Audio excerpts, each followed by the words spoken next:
కడప జిల్లా బద్వేల్ డివిజన్ పరిధిలోని కాసినాయన మండలం జిల్లా పరిషత్ హై స్కూల్ను ప్రభుత్వ సలహాదారు పోతిరెడ్డి నాగార్జున రెడ్డి పరిశీలించడం జరిగింది.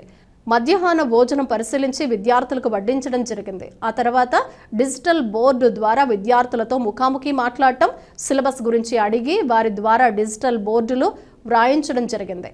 ఆ తర్వాత హెచ్ఎం కొనిశెట్టి మరియు ఉపాధ్యాయులు నాగార్జున రెడ్డిని సన్మానం చేశారు.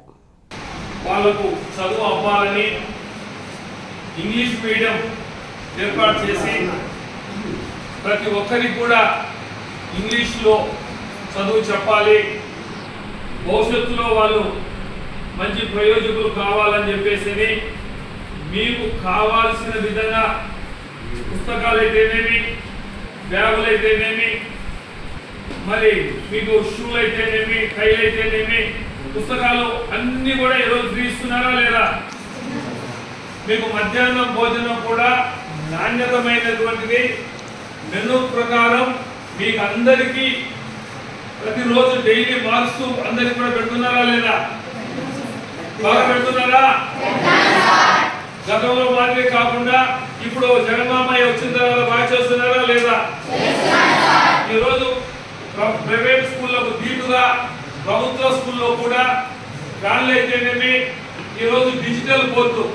మామూలుగా మనం అయితే ఇంతకు ముందంతా చాక్ పీస్తో దుక్కుకొని చూస్తుంటాం, కానీ ఈరోజు డిజిటల్ బోర్డు ద్వారా మీరు సబ్జెక్టు ఏదైనా సరే దీంట్లో చెప్పిన తర్వాత అది మళ్ళీ దాంట్లోనే మనకు సెట్ చేసేదానికి ఉంది.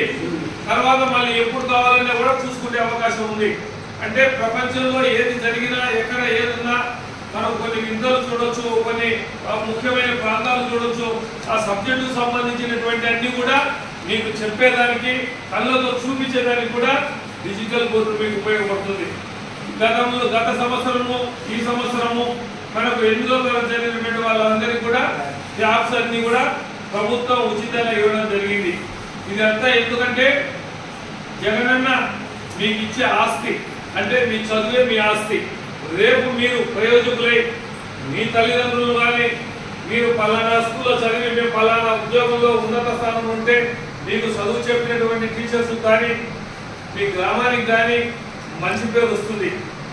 కాబట్టి గతంలో ఎవరు చేయని విధంగా ఈరోజు నాడు నేడు ద్వారా ఎన్ని కోట్లు ఖర్చు పెట్టారు కదంతా? 2.5 దాదాపు 2,50,00,000 రూపాయలు ఒక్క నరసాపురం జిల్లా పరిషత్ హై స్కూల్కే ఖర్చు పెట్టడం జరిగింది. ఇటువంటి కొన్ని వందల వేల స్కూళ్ళు ఉన్నాయి. అంటే కొన్ని వేల కోట్ల రూపాయలు మన విద్యా రంగానికి ఖర్చు పెట్టడం జరుగుతూ ఉంది. కాబట్టి ఇంత ఖర్చు పెట్టినా మీరు చదువుకోకపోతే అది వేస్ట్ అవుతుంది. మీరు బాగా చదవాలి. 10th క్లాస్ ఈసారి 100కి 70 నుంచి 80% తీసుకురావాలి. మీరు ఈ వయసులోనే బాగుపడాలన్నా చెడిపోవాలన్నా కూడా ఇదే వయసు. తెలిసి తెలియని వయసులో మీరు బాగా చదువుకునే విధంగా, మీరు బాగా చెప్పినటువంటి టీచింగ్ చెప్పినటువంటి అన్ని కూడా శ్రద్ధగా విని సాయంత్రం పూట మీకు మళ్ళీ 20 మీకు క్లాసులు ఉంటాయి కదా, స్పెషల్ క్లాస్ 5 గంటల వరకు ఇక్కడ పెడుతున్నారు. అదేవిధంగా గేమ్స్ కు సంబంధించి కూడా స్పోర్ట్స్ లో కూడా మీకు కోటా ఉంటుంది. కాబట్టి గ్రౌండ్ కూడా బాగా ఉంది.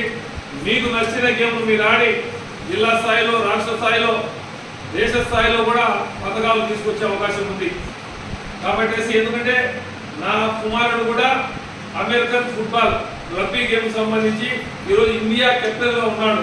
అండర్ 16 వచ్చేసి అండర్ 16 ఫుట్బాల్ వచ్చేసి నేషనల్స్ లో ఆడినాడు. అండర్ 16 లో మళ్ళీ ఈ పొద్దు దేశంలో, విదేశాల్లో కూడా చాలా దేశాల్లో కూడా కెప్టెన్ గా గేమ్స్ ఆడుతున్నాడు. అంటే ఒక మంచి పేరు తీసుకురావడానికి గేమ్స్ కూడా మనకు ఉపయోగపడతాయి. రేపు చదువులో కానీ, ఉద్యోగాల్లో కానీ మీకు దీనికి స్పోర్ట్స్ కోటా కూడా ఉంటుంది. కాబట్టి చదువుతో పాటు స్పోర్ట్స్ కూడా బాగా చదవండి, స్పోర్ట్స్ కూడా బాగా చేయండి అని చెప్పేసి మీకు అందరికీ చెప్తూ, ఇప్పుడు మనకు ఇది